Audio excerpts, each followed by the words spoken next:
นะมัตถุสานอมจอมธรรมเป็นที่พึ่งพันเตไม้พึงทัดพักพระคุณแก้วหน่วยสามขอให้อาสาวะหายเสียงลีนีอย่าได้เน่าอยู่ข้างขิ้งขาและทานใดอันว่าเกษาเกตเก่าตั้งดอกดวงบุภา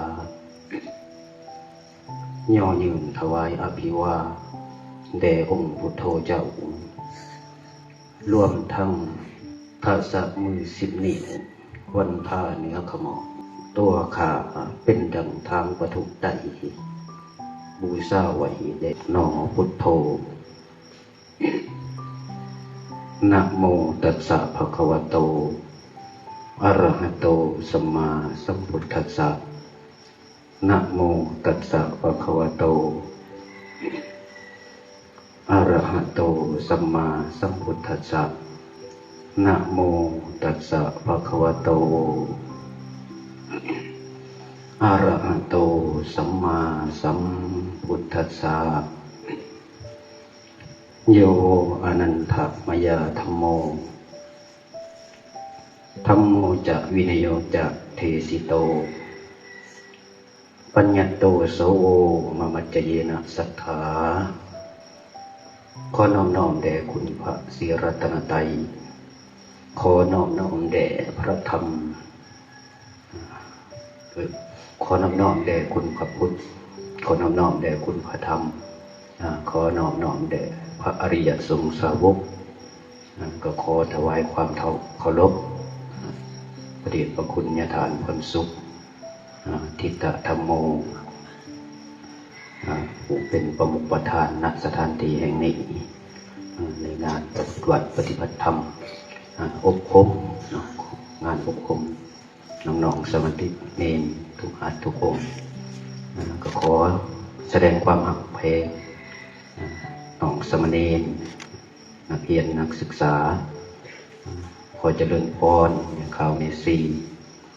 ผู้บำเพ็ญศีลบำเพ็ญธรรมผู้ไปศีลไปธรรมทุกท่านทุกคนก็ต่อไปฟังธรรมโดยความเคารพบนอกมือก็ได้สนอเฮายื่นก่อนให้ฮอด20 นาทีตอนนี้ก็19 นาทีเมื่อนี้ว่าเป็นธรรมะหับอรุณหรือว่าตอนหับวันใหม่ว่าเรื่องเทศก็บอกค่อยเก่งมาได้แต่ความคิดกะลายมีแต่ความคิดแต่ถ้าสิเทศออกมาเป็นตัวหนังสือแท้ๆโอ้หรือว่าเป็นคำบอกคำจาไม่ลำบากเนื่องจากว่าบอกค่อยเก่งนะแต่ก็ว่าอยู่ในสถานะนี้เนาะครูบาอาจารย์ทางคณะสงฆ์หมอบสันทานมัดให้มากล่าวก็กินนากะก็หับนาทีคันว่าอย่างหนึ่งครับครูบาอาจารย์ด้วยตัวเนรเปรียบคือกันกับทหารผู้ออกศึกสงครามเตรียมหลบทุกเมื่อหลบกันอย่างออกสนามหลบกับกิเลสอาสวะของเราความพอใจบ่พอใจออกหลบสมณเณรเฮาก็ออกหลบคือกันหลบกับความง่วงเหงาหาวนอนครูบาอาจารย์เพิ่นว่าเอิ้นให้ลุกปลุกให้ตื่นแต่ส่วนหลายเฮามักสิรับตลอดมีคำว่าเพิ่นว่าไปบ่กลับรับบ่ตื่นฟื้นบ่มีหนีบ่พ้นส่วนหลายเฮายังรับอยู่รับตลอดรับบ่ตื่นขนาดยืนอยู่ยังอยากรับปีก่อนพระเดชพระคุณญาฐานเพิ่นพะหยางสังเกตเห็นอยู่อย่างนึงจนหน่อยก็บ่น้อยเลย17-18เรียนม.3ย่างไปนี่อยากรับมึงดูขนาดย่างนี่ยังอยากรับอยู่บ่ได้ธรรมดามีใครอยากรับตอนนี้ มีบ่หน่อยนี่อันนี้อยากหลับอยู่ตาบุดเบื่อนะผู้ลงคนกันนั่งลงฉะนั้นลุกขึ้นเด้อผู้ใดน่ะลุกขึ้นครับค่อยๆนั่งลงมันฮอดเวลานั่งได้แต่อย่าหลับอย่าหลับว่าเมื่อกี้มีตอนต้นครูบาอาจารย์เอาอันนี้ก็ว่าร่วมทำเขาหน่อยส่วนร้ายเทศในคนหลับไม่ได้ตื่นแม่ข้าวแม่ซี่เอาคือสิบอยากรับเนาะถ้าแม่ข้าวแม่ซี่อยากรับเนี่ยถือว่าสุดยอดคือกันแล้วเทศในคนหลับไว้พระสูตรมนต์อยู่ก็อยากรับนะไปนั่งปฏิบัติธรรมอยู่วัดหนึ่งอยู่ในเวียงขึ้นไปไหว้พระน้ำอาจารย์นั่งไปหนังสือก็เปิดอยู่ตัวเองแต่ยังอยากหลับอยู่มันเป็นอย่างนี้เขาบอกในภาษาธรรมพันวาผมเห็นเขาพันวาในภาษาธรรมทินนะขอบงำความอยากหลับอยากนอนห่วงเงาเอานอนเขาขอบงำเขาก็เลยบทตื่นพระพุทธองค์สมเด็จพระสัมมาสัมพุทธเจ้าเพิ่นบอกกับสันไสปริภาสุเพิ่นบอกไว้ว่าตื่นเถิดสันไสทานนอนรับไหลมานานฉะนั้นก็จึงเอิ้นว่าตื่นเถิดในส่วนเฮาก็คือกันรวมทั้งพวกก็อยากรับครูว่าตามที่จำมาตามเรียนมาฉะนั้นกำลังของบุญกำลังของศีลกำลังของสมาธิบ่หลายมันเลยปัดเป่าความอยากง่วงเหงาหานอนบ่ได้เป็นจังซั่นเอาตามที่จำมาแน่ศึกษามาแน่ได้ยินครูบาอาจารย์เอาฟังมาหลายกำลังศีลกำลังธรรมบ่ค่อยมีถ้าผู้ที่นี่กำลังศีลกำลังธรรมมันโมเมนต์ว่าปัดกว่าในตัวเฮาแต่มันเป็นการปัดกำลังในจิตในใจที่มันขอบคุมอันนี้เคยเห็นแต่ไปตอนนั้นไปหาไปเรียนอยู่นำครูบาอาจารย์ไปอยู่น้ำเพิ่นครูบาอาจารย์บางองค์เพิ่นก็มีอำนาจของจิตคือกันอันนี้เพิ่นผู้ปฏิบัติสมาธิบ่ได้ว่าให้เสือดอกแต่ว่ามันมีขนาดฤาษีก็ยังมีกำลังจิตอันนี้ผู้ว่าบ่มีกำลังจิตมันก็เลยปัดเป่าความง่วงเหงาหานอนบ่ได้ขนาดนี้ก็ยังหลับอยู่ขนาดได้ยินเสียงจะน้องผู้ใดหลับข้างหลังเราในดูให้เราตื่นนำขณะได้ยินเสียงในเสียงยังเกาะเอามันนี่ว่าเรื่องพุทธภาษิตที่ยกขึ้นมาข้างต้นเนาะเป็นนิเคปบทข้างต้นนั้นไว้โยอนันทธัมมาโยอนันทมยาธัมโมจะวินโยจะเทสิโตซึ่งแปลเป็นภาษาบ้านเฮาธรรมและวินัยที่เฮาแสดงไว้นั้นอันนี้หมายถึงองค์สมเด็จพระสัมมาสัมพุทธเจ้าผู้ตรัสไว้ธรรมและวินัยที่เฮาแสดงไว้ตถาคตแสดงไว้นั้นต่อไปภายภาคหน้าจะเป็นศาสดาของพวกท่านทั้งหลายพุทธภาษิตนี้น่าจะตัดไว้ในมหาปรินิพพานสูตรถ้าว่าผิดก็ไปค้นตื้มเนาะทำครูบาอาจารย์และก็สมณเณรเฮารวมทั้งผู้ที่ติดตามฟังในสอนออนไลน์ของครูบาอาจารย์เฮาพุทธภาษิตนี้ตัดไว้ในมหาปรินิพพานสูตร เนื่องจากว่าพระนนท์ถามต่อไปภายภาคหน้าถ้าพระพุทธเจ้าปรินิพพานแล้ว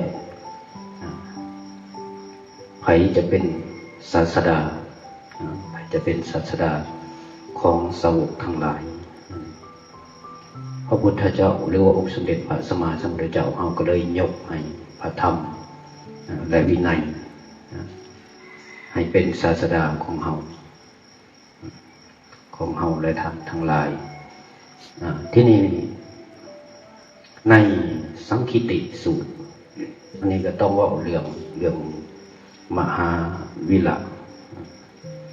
ศาสดาของอันนิคนนตบุตรในส่วนนั้นนะเพิ่นทำกะละกะลังกัตตวากระทำกะละใต้ภาษาบาลีว่าใต้บ่ทันนานแต่ว่าก็บ่ได้ระบุไว้ว่า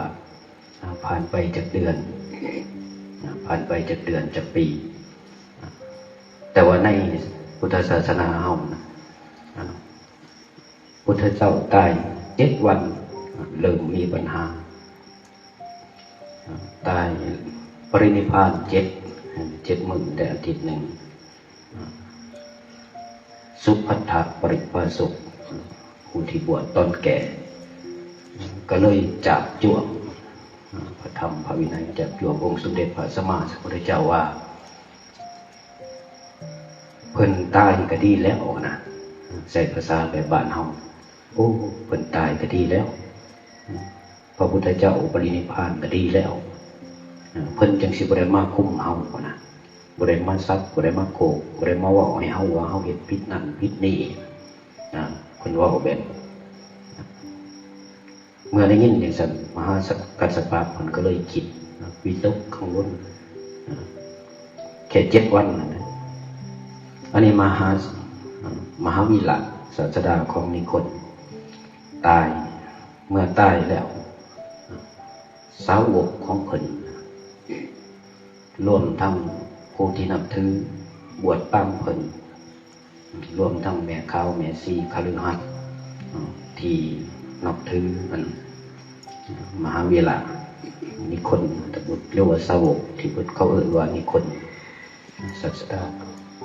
ก็เลยว่ากันผิดเถียงกันในคัมภีร์เพิ่นว่าไว้ว่าบ่นานแต่ว่าบ่นานนะมันผ่านไปจากเดือนก็บ่ได้เพิ่นบ่ได้บอกละเอียดมันสาวกของเพิ่นนะผิดกันว่าให้กันเสียดสีกันทิ่มแทงกันซึ่งในสังคมของเฮาปัจจุบันก็หลายนะหลายว่าทานบ่ฮู้วินัยทานบ่ฮู้ธรรมทานปฏิบัติย้อนทานปฏิบัติญาณขน้อยปฏิบัติเข่งขน้อยฮู้ธรรมขน้อยฮู้วินัยขน้อยเว้าสิ่งที่มีประโยชน์ทานเว้าบ่มีประโยชน์เว้าให้กันสารพัดทานรักษาศีลบ่เข่งขน้อยรักษาศีลเข่งท่านสอนธรรมผิดธรรมผิดวินัยขน้อยปฏิบัติดีปฏิบัติเกินกว่าคนอื่นเข่งกว่าคนอื่นในสาวกของเพิ่นนะพวกกันเว้าให้กันร้ายบัดนี้ผู้ที่บ่มักรวมทั้งสาวกเพิ่นผู้ที่นุ่งขาวห่มขาวเริ่มเอื้อมละเห็นพฤติกรรมของสาวกเพิ่นเป็นแบบนั้นผู้ที่นุ่งขาวห่มขาวผู้ที่ปฏิบัติตนตามสาวกเพิ่นเอื้อมละบ่พอใจก็เลยหมดความหักเบิดความหักเบิดความศรัทธานะบ้านเฮาเบิดความหักต่อสาวกของเพิ่นต่อศาสนาของเพิ่นเมื่อเป็นแบบนั้นผู้ใดก็แตกออกภายแตกออกมันพระสารีบุตรเลยคิดนอนคิดนะคือนั่งพิจารณาคิด ตึกต้องถึงเหตุการณ์แล้วนะเพิ่นว่าเห็นตัวนั้นเป็นตัวอย่างศาสนาของมหาวิลานะเป็นตัวอย่างวิตกกังวลว่าศาสนาพุทธของเฮานี่สิดำรงอยู่บ่ได้นานกลางคืนก็นั่งตึกต้องตื่นมื้อเช้ามาเพิ่นก็เลยคุ้มผ้าเสวียงบาตรเข้าไปกราบพระผู้มีพระภาคเจ้าเข้าไปกราบทั้งที่ประทับเพิ่นว่านั่งสมควรส่วนครั้งหนึ่งแต่ว่านั่งซำใดโอ้จะหน่อยเฮาหลับเลยหลับไหลเลยปลุกกันแน่นหน่อยเข้าไปกราบพระพุทธเจ้าเข้าไปเลยกราบบังคมทูลก็ไปถามข้าแต่องค์สมเด็จพระผู้มีพระภาคเจ้าองค์นั้นเมื่อคืนขน้อยตึกตองคิดเบิ่งศาสนาที่เฮ็ดศาสนาที่อยู่ได้นานมีศาสนาของไผศาสนาที่ดำรงอยู่บ่ได้นานคือศาสนาของไผขอพระพุทธเจ้าองค์สมเด็จพระสัมมาสัมพุทธเจ้าจงชี้แจงพระพุทธเจ้าเพิ่นก็ว่าโอ้ยสารีบุตรอันนี้คือต้นเหตุแห่งการบัญญัติพระวินัยต้นเหตุแห่งการบัญญัติพระวินัยแต่ว่าเวลาเป็นถามบ่ได้บัญญัติในส่วนนั้นศาสนาที่ดำรงอยู่บ่ได้นานคือศาสนาของไผศาสนาที่ดำรงอยู่ได้นานคือศาสนาของไผพระพุทธเจ้าก็ศาสนาที่ดำรงอยู่บ่ได้นานก็คือศาสนาของพระเจ้าวิปัสสีศาสนาของพระเจ้าพระนามว่าสีขีและศาสนาของพระพุทธเจ้าพระนามว่าเวสสภูอันนี้ถ้าจำบ่ผิดถ้าจำผิดก็ขออภัยอันนี้คือ3พระองค์ที่ดำรงอยู่บ่ได้นานเพิ่นก็เลยถามว่าสาเหตุว่าเป็นเพราะเหตุใดศาสนาของพระพุทธเจ้า3องค์นั้นจึงดำรงอยู่บ่ได้นานเพิ่นก็ยกขึ้นมาว่าเนื่องจากว่านี่เห็นไสพระพุทธเจ้า3พระองค์นั้น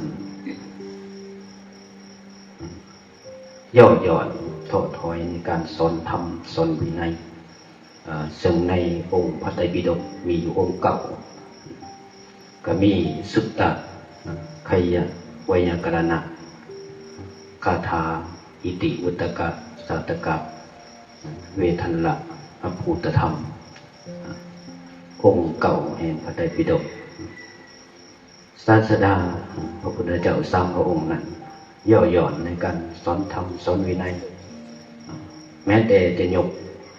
ภิกขุปฏิโมกข์ขึ้นมาแสดงก็บ่แสดง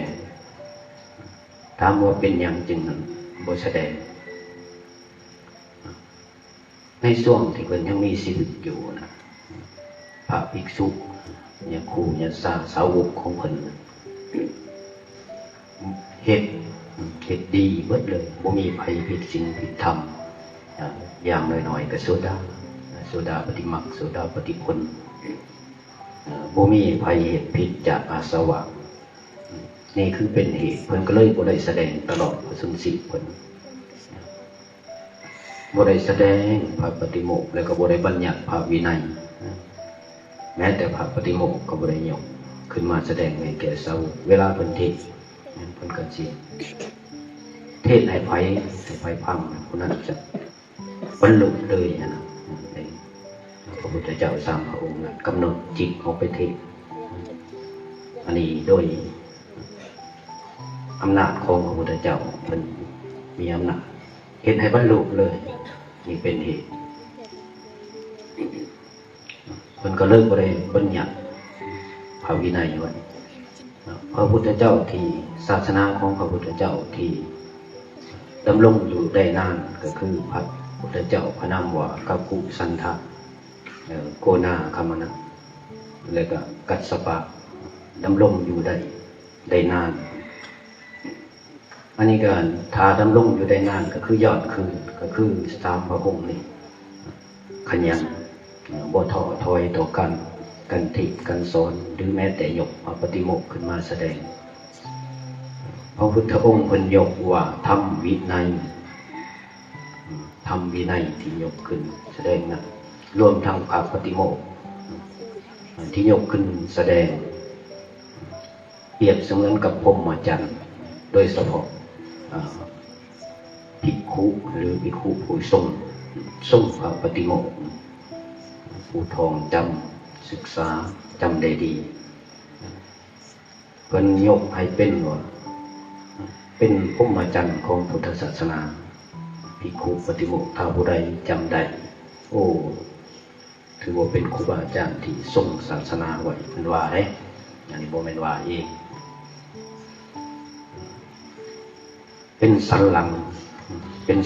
ป็นพรหมจรรย์ของพระศาสนานี่ผู้ทรงธรรม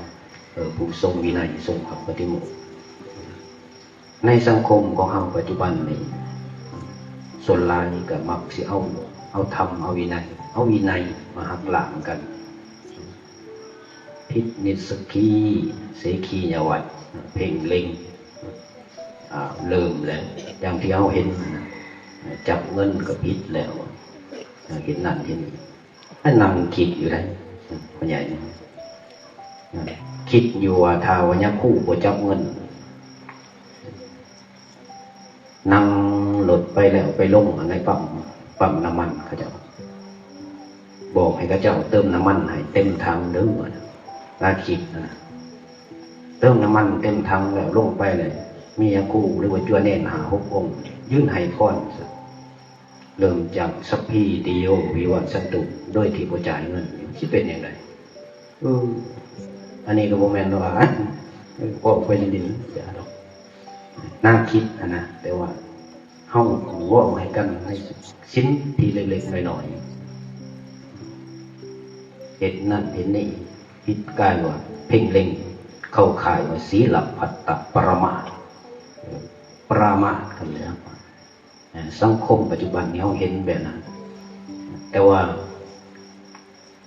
เฮาใส่ปัจจัยตามสังคมเขาเป็นได้เฮาก็ใส่สังคมวิทยาศาสตร์ใส่ตามสังคมที่เขาเจ้ายอมรับกันเฮาเรียนอดีต 2,000 ปีที่แล้วแต่ก็บ่ได้หมายความว่าสิกลับไปเป็น 2,000 ปีดังที่เฮาเรียนมาในอดีตก็แม่นแต่ว่าในสังคมปัจจุบันนี่เพิ่นยอมรับเดี๋ยวใดเฮาก็ปฏิบัติไปตามในสังคมอยู่ได้กับสังคมส่วนธรรมส่วนวินัยเฮาก็ยกไว้คือเก่ายกไว้ปฏิบัติไว้แต่สิ่งสำคัญถ้าเฮาจับแล้ว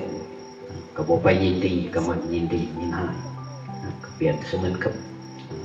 สิ่งของสิ่งหนึ่งที่เราสลัดไปใจแล้วก็สลัดไปเป็นข้อปฏิบัติในสังคมปัจจุบันวันนี้ฉะนั้นก็เกี่ยวเข้ามาในเรื่องธรรมในวินัยเราคือกับผู้ใดทรงไหวพระวินัยปฏิบัติไว้เปรียบเสมือนกับรักษาพุทธศาสนารักษาพรหมจรรย์ของศาสนามันให้เฮามาประพฤติปฏิบัติสำหรับจวนเนรเฮาก็เป็นส่วนหนึ่งแม่ขาวแม่ซีเป็นส่วนหนึ่งในการรักษาพุทธศาสนาไปหลายทีบ่ว่าทางใดส่วนหลายแท้ๆที่เห็นนะส่วนหลายแท้ๆก็คือแม่ขาวแม่ซีมักจำศีล 5ศีล 8น้องสมณเณรกับศีล 10การรักษาศีลอุโบสถก็เป็นส่วนหนึ่งของพระวินัย รักษาพุทธศาสนาไว้สมทานขอวัดปฏิบัติมันมีเรื่องหนึ่งอันนี้อยู่ในธรรมบทนายสังควรคนหาพื้นนะของเศรษฐีคนหาพื้นของเศรษฐีเมื่อนั้นเราไปเห็นงานไม่เดือนเศรษฐีบ่เข้าใจว่าเศรษฐีเพิ่นมีข้อวัดปฏิบัติอย่างไรเมื่อไปใหม่ตื่นมื้อเช้ามาแล้วก็บ่ฮู้ว่าวันศีลวันพระวันอุโบสถวันหยังนะตื่นมื้อเช้ามาแล้วก็ไปตัดพื้นแต่เช้าเลยบ้านเฮาก็ตี 4บ้านเฮาก็4-5 โมงเช้าแล้วก็ออกเลยกลับมาบ่ายโมงแบกพื้นมาเศรษฐีมื้อนั้นสั่งกินข้าวคาบเดียวนะส่วนที่เหลือก็สมทานอุโบสถศีลกินข้าวคาบเดียวมาแล้วหาแนวกินบ่มีเพิ่นก็เลยไปถามคนนั้นใส่นำกันไปถามว่าเจ้าของเรือนหรือว่าเศรษฐีเพิ่นบ่ได้แต่งอาหารไว้บ่ได้แต่งอาหารของกินไว้เพิ่นเว้าผู้คนใส่นำกันเพิ่นก็ว่าบ่ได้แต่งเนื่องจากว่ามื้อนี้เป็นวันอุโบสถวันรักษาศีลแม่ขาวแม่ซีหรือว่าสามเณรเฮาญาคู่เฮาก็มีอยู่คนวิกลโภชนาข้อที่6เลยเศรษฐีน่ะเพิ่นก็บ่ได้กินตลอดมื้อเลยบัดนี้ผู้อันหาพื้นเราก็บ่ได้กินข้าวเบิดมื้อถ้าเป็นอย่างนี้ก็เจ้าของเรือนเพิ่นบ่กินเฮาก็บ่กินคือกันก็เลยสิรักษาอุโบสถนำกันบ่ยอมกินคือกันบ่หนาบ่กินเกรงใจกันบ่กินคือกันกลับมาบ่าย 2 บ่าย 3ตรงนี้ตกยามกลางคืนตัวเองบ่ได้กินข้าวตั้งแต่เช้าเลยตกยามกลางคืนมาเจ็บท้องบ้านเฮาน่าสิเป็นกระเพาะมั้งบ่ได้กินข้าวเป็นกระเพาะเจ็บท้องบิดเขาเจ็บหลายแล้วตายเลยในคืนนั้นผู้หาพื้นตายไวอย่างนี้เจ็บท้องบ่ได้กินข้าวแล้วก็เลยตายด้วยอานิสงส์แห่งการรักษาศีลและรักษาศีลของเขาบ่ได้สมทานเหมือนกันบ่ได้กล่าวบ่ได้กล่าวด้วยวาจาแต่อธิษฐานเอาในใจเขาหน่อยก็ขอรักษาศีลคือกันสิบ่เฮ็ดผิดคือกันศีลมีจะขอระลึกไว้ในใจเฮานี่สมทานไปเห็นอยู่ประเทศเขานะอินเดียนะคนอินเดียนี่เขาจะบ่ได้สมทานคือเฮาแทบเขาสิบ่รู้เลยว่าเป็นขอนะขอปานาติปาตาเวรมณีหรือว่าอทินนาพรหมจริยาเขาบ่รู้เลยเริ่มการฆ่าสัตว์ลักทรัพย์นี่แต่ว่าบ่ได้อธิษฐานสมทานคือเฮาแต่ว่าเขารักษาได้รักษาโดยการปฏิบัติเลยบ่ได้กล่าวคำรักษาบ่กินสัตว์แต่ว่าเขาก็แบ่งกลุ่มกันแบ่งกลุ่มคนใดกินสัตว์ก็ไปอยู่กับกลุ่มนั้นคนใดบ่กินก็อยู่แต่กลุ่มของเขาเขารักษาศีล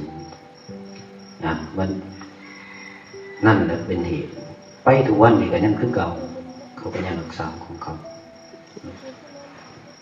อันนั้นในส่วนของเขาอันนี้ในส่วนของเขาเนาะมื้อนี้ก็มารักษาศีลมารักษาธรรมรักษาพระวินัยไว้มีสามเณรทั้งรักษาทั้งศึกษาปฏิบัติปริยัติร่วมกันอย่างเช่นว่าอยู่ในสถานที่แห่งนี้มาฟังเป็นส่วนหนึ่งในการศึกษาในภาษาธรรมเพิ่นว่าสุตตะศึกษาฟังแต่ว่าเจ้าน้อยเฮาบ่ได้ฟังดอกหลับดีแต่เพิ่นบ่ปิ่นกล้องไปทางนั้นเนาะถ้าปิ่นกล้องไปทางนี้โอ้หลับ รับลึกรับไหลเลยนะเอามานี่ก็มาศึกษามารักษาไหวมารักษาศีลในงานประพฤติปฏิบัติธรรมมีรายงานเอาไปเพื่อรักษาไหวอย่างเช่นว่างานปริวาสเป็นงานส่วนหนึ่งในการรักษาพระวินั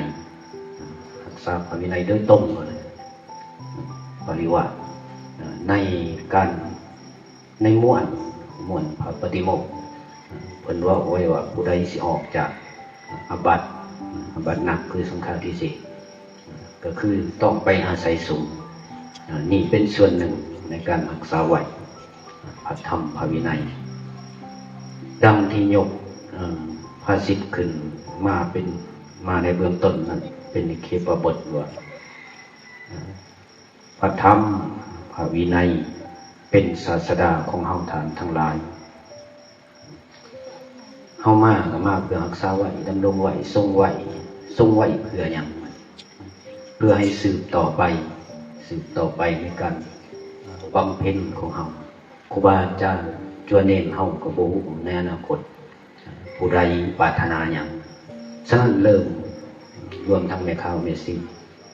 ปรารถนาหยังบางคนก็มีคำอธิษฐานมีคำปรารถนาระลึกไว้ในใจก็มีฉะนั้นเขาจึงเริ่มบำเพ็ญศีลบำเพ็ญธรรมบำเพ็ญทานบารมีผู้บางคนก็ปรารถนาโพธิญาณผู้บางคนก็ปรารถนาโพธิสัตว์หวังจะเป็นพุทธภูมิในอนาคตฉะนั้นพื้นฐานของคำทานทั้งหลายรวมทั้งทุกผู้ทุกคนมาอยู่สถานที่นี้มาบำเพ็ญศีลรักษาไว้บำเพ็ญตบะ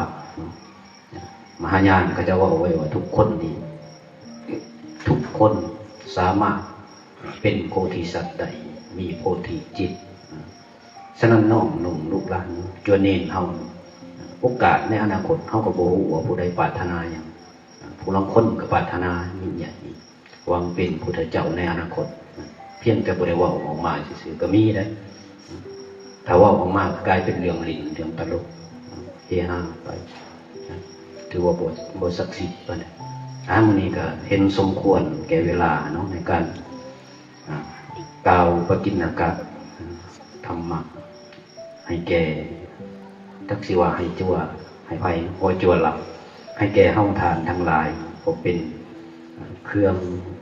ประดับสติปัญญาเฮาทานทั้งหลายก็เห็นสมควรแก่เวลาขน้อยขออาราธนา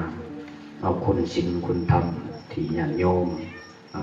ครูบาอาจารย์จัวเนนประพฤติปฏิบัติมาแล้วจงเป็นเดชะภรวะปัจจัยอุปนิสัยตามส่งให้แก่ทุกฐานทุกคนอยู่เย็นเป็นสุขในหน้าที่ในการงานในการดำรงชีวิต